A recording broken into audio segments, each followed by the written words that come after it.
Which correlation is strongest. सबसे पहले तो आपको ये पता होना चाहिए कि स्टैटिस्टिक्स में, शुमारियात में कोरिलेशन क्या है।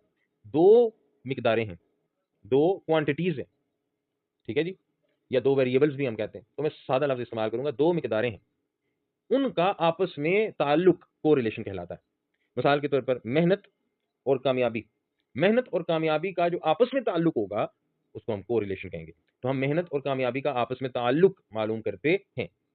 मेहनत ज्यादा करेंगे कामयाबी ज्यादा हासिल होगी, मेहनत कम करेंगे कामयाबी कम हासिल होगी। ये डायरेक्ट रिलेशन है, एक चीज बढ़ाएं एक चीज बढ़ाएं। डायरेक्ट कोरिलेशन क्या होता है, मैं एक्सप्लेन कर रहा हूँ।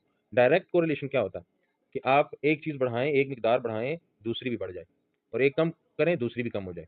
ये डायरेक्ट ताल्लुक है, ठीक है जी, बिला वास्ता ताल्लुक है, डायरेक्ट, ठीक है जी, डायरेक्ट कोरिलेशन। अच्छा, तो दूसरा कौन सा होता है? दूसरा ये होता है कि आप एक चीज बढ़ाएं तो दूसरी कम हो जाए, और एक चीज कम करें दूसरी बढ़ जाए। इसको इनवर्स को रिलेशन हम कहेंगे। क्या कहेंगे? इनवर्स को रिलेशन। मिसाल के तौर पर उम्र के साथ जिस्मानी ताकत कम हो जाती है, उम्र बढ़ रही है और जिस्मानी ताकत में कमी आ रही है।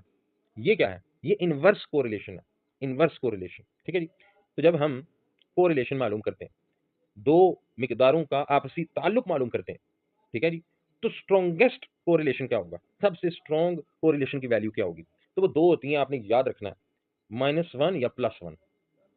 अगर दो क्वांटिटीज एक दूसरे से हद से ज्यादा रिलेटेड हैं तो उनकी वैल्यू क्या होगी? +1 या -1। स्ट्रॉन्गेस्ट कोरिलेशन दोनों है, +1 भी स्ट्रॉन्गेस्ट है, -1 भी स्ट्रॉन्गेस्ट है। कैसे?